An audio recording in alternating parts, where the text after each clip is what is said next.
Εδώ μια μικρή στάση στην Πρέβεζα, κάνει πολύ κρύο, είναι 8 βαθμοί, αλλά φυσάει κιόλας παγωμένος αέρας.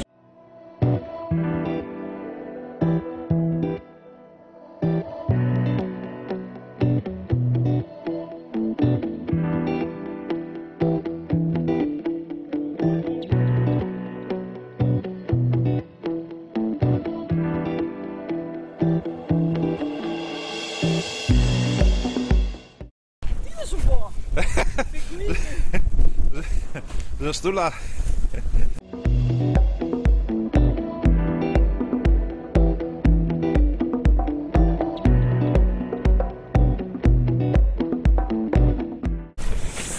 Ωραία, παγώσαμε λίγο. Τόσο πολύ. Λίγο είναι αυτό.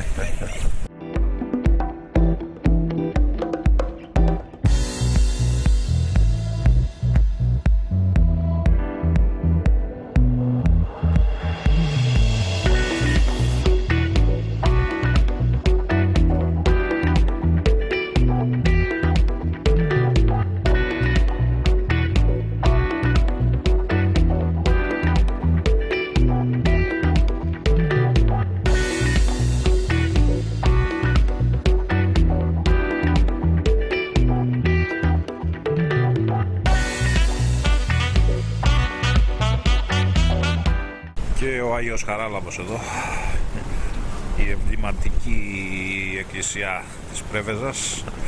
Πάντα περνάμε έτσι να τον επισκεφτούμε απ' έξω τουλάχιστον, το βλέπουμε.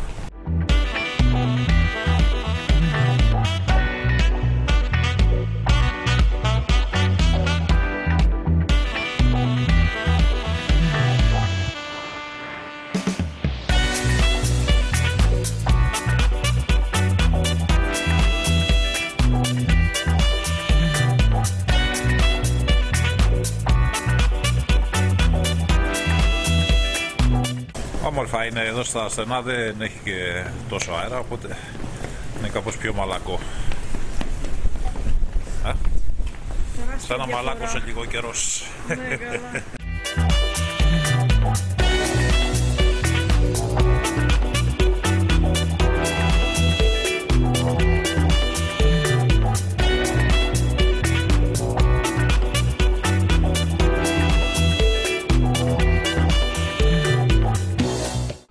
Αφήνουμε την Πρέβεζα και κατευθυνόμαστε προς το νησί της Λευκάδας, περνώντας από το υποθαλάσσιο τούνελ στο Άκτιο. Η υποθαλάσσια σύραγγα Πρέβεζας Ακτίου έχει μήκος 910 μέτρα και μέγιστο βάθος 27 μέτρα κάτω από τη θάλασσα. Θεωρείται από τα πλέον ακριβά δημόσια έργα στην Ελλάδα και έκανε 7 χρόνια για να ολοκληρωθεί.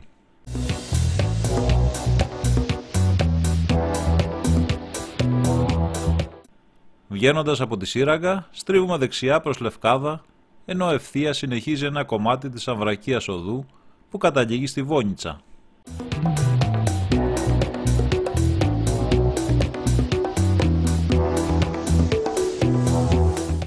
Η Λευκάδα είναι το 4ο σε έκταση νησί στο Ιόνιο Πέλαγος και έχει την ιδιαιτερότητα ότι είναι τόσο κοντά στην υπηρετική χώρα που τα αυτοκίνητα περνάνε απέναντι στο νησί από μία μικρή σε μήκος γέφυρα.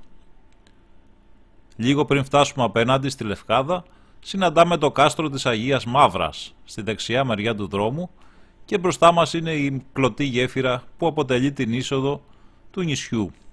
Το ενωτικό κάστρο αποτελεί πρότυπο οχυρωματικής τέχνης. Η Λευκάδα έχει πολλές και διάσημες παραλίες όπως η Εγκρεμνή, το Κάθισμα και φυσικά το πασίγνωστο Πόρτο Κατσίκι με τα τυρκουάζ νερά και τη λευκή άμμο. Η Λευκάδα έχει μεγάλη ιστορία, δείγματα πολιτισμού στο νησί υπάρχουν από την Παλαιολιθική εποχή. Στη συνέχεια του βίντεο θα κάνουμε μία επίσκεψη στο Αρχαιολογικό Μουσείο της πόλης με ευρήματα από την Παλαιολιθική εποχή έως τα Ρωμαϊκά χρόνια. Υπάρχει μία θεωρία ότι η Λευκάδα είναι η Ιθάκη που αναφέρει ο Όμηρος στα έργα του.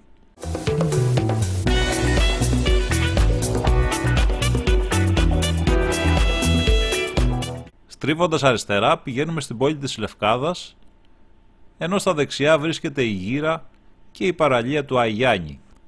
Η πόλη της Λευκάδας με το χαρακτηριστικό αρχιτεκτονικό χρώμα, τα στενά καντούνια, τις περιποιημένες αυλές και την ανέπαφη αρχοντική ομορφιά της είναι ιδανική για εξερεύνηση και το χειμώνα. Στην πόλη υπάρχουν πολλές ιστορικές εκκλησίες με το χαρακτηριστικό επτανησιακό ρυθμό. Τα περισσότερα σπίτια είναι συνήθως διόροφα ή τριόροφα με ελαφριά ξύλινη κατασκευή και έντονα χρώματα. Μπαίνουμε στην είσοδο της πόλης, στην οδό Σικελιανού, όπου βρίσκονται πολλά εστιατόρια και καφέ, ενώ στο βάθος βλέπουμε την λιμνοθάλασσα και το ξύλινο γεφυράκι.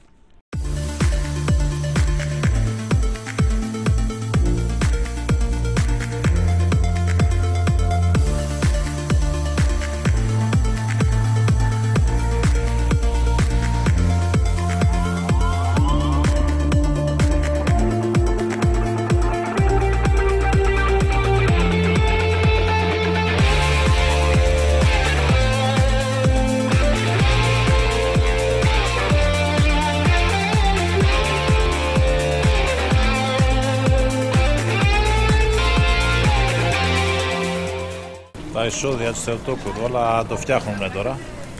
Κάποια ανακαίνιση κάνουν.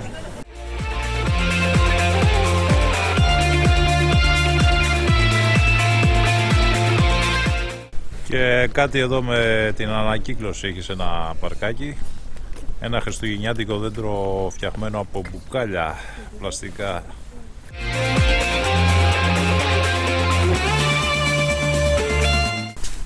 Κοίτα από τι φτιαγμένο, κοίτα. Πώς το είπες λένε αυτό? Τσίγκος. Τσίγκος. Λαμαρίνα.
Αυτό είναι το σπιτάκι εδώ στη Λευκάδα. Πολύ ωραίο είναι. Αυτό είναι το σαλόνι, να φανταστείτε. Πάνω έχει και ξύλινη σκεπή. Έτσι αφαιρώ άντρα. Ναι. Και λάδι. Όχι, άδειο είναι. Εντάξει. Τέλος πάντων, έχει ζάχαρη. Λοιπόν, έχεις να ρίξεις εδώ μαγείρεμα. Γιατί όλα τα εστιατόρια είναι κλειστά, λέει. Κάνα 2-3 έχουν μπει ανοιχτά τώρα για οι γιορτές. Έχει όλα μέσα, και πιάτα και τα πάντα. Ποτήρια. Ψυγείο. Φούρνο κανονικό. Τι έχει? Φρυντήριο πιάτα. Ωραία. Δεν κουραστεί να βγει τα πιάτα. Να δούμε και τα δωμάτια.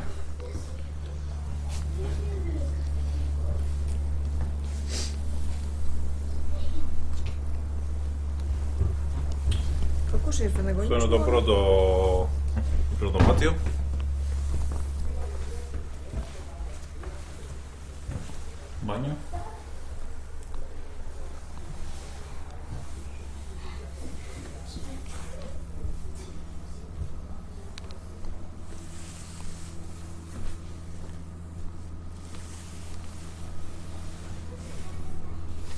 Και το δεύτερο υπνοδωμάτιο, πολύ ωραίο. Είναι 2 λεπτά από το κέντρο της Λευκάδας, πολύ κοντά, και υπέροχη θέα έξω εκεί στη γύρα. Γύρω στα 50 ευρώ είχε το βράδυ. Νίκο. Πολύ καλή τιμή, πιστεύω. Για 2 βράδια μείναμε γύρω στα 95 ευρώ, λιγότερο από 50. Και έχει 2 υπνοδωμάτια και ένα μεγάλο τεράστιο σαλόνι.